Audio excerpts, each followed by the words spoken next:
All right, I'm going to show you how to build the best quality assurance form for your agents in your contact center. After reviewing literally thousands of contact center QA forms with our BPO Expedia and with our AI quality assurance platform Auto QA, we've kind of found a structure that really works, right? Most QA forms, and we talked about this a lot, reward fake empathy. They turn agents into kind of script reading robots.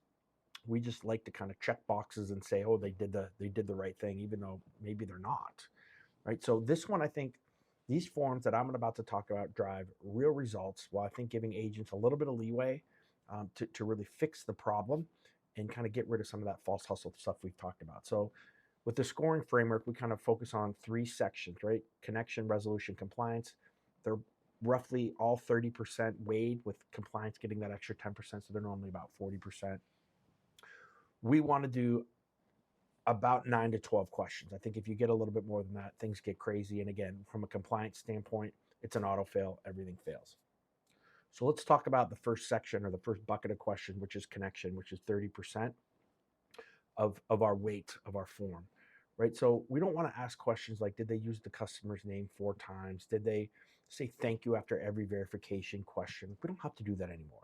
We want to ask things like, did the agent adapt to the customer's tone? Did they respond to their emotion? Did they show that they understood the concern, right? Did they kind of mirror that the energy, if it's good, right, of that customer, right? Remember, customers, they remember how we make them feel. They don't care what we're reciting to them. They know what's fake and what's real. Let's try to get a little bit more real. So bucket two is kind of the resolution, right? So this is about weight, about 30%. And these are things like, we don't want to ask things anymore like, did they follow the troubleshooting script in order? Were they perfect with it? Did they follow the script, right? We want to ask things like, did they find the root cause of the problem? Did they offer a real solution within the policy? Or did they use the tools that they had to try to make the situation better? Right? Did they fully resolve what they could? And I like the what they could here, right? Because again, sometimes it's within policy for them not to do certain things.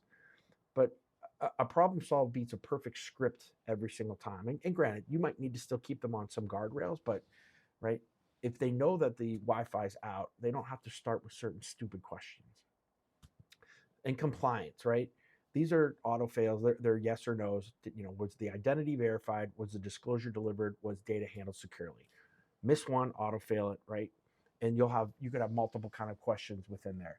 Now you could have some other sections or other questions, but I think this gives you the right structure, right? To start to build something that agents can kind of understand and have a little bit more leeway, right? So we want to stop kind of grading performance theater, right? Of that false hustle. We want to start to grade what matters. We want to start to grade actual human connection, right? Fair evaluations with kind of an authentic service that's happening there. I think that if you follow this structure, you can get there. I'll have more on the specific questions, but I think this will at least give you the good skeleton to start. And remember, if you go to our QA scoring tool, upload your form. It's totally free. We'll show you how you can make your form better, and how it relates to kind of all the other world-class forms that we've done.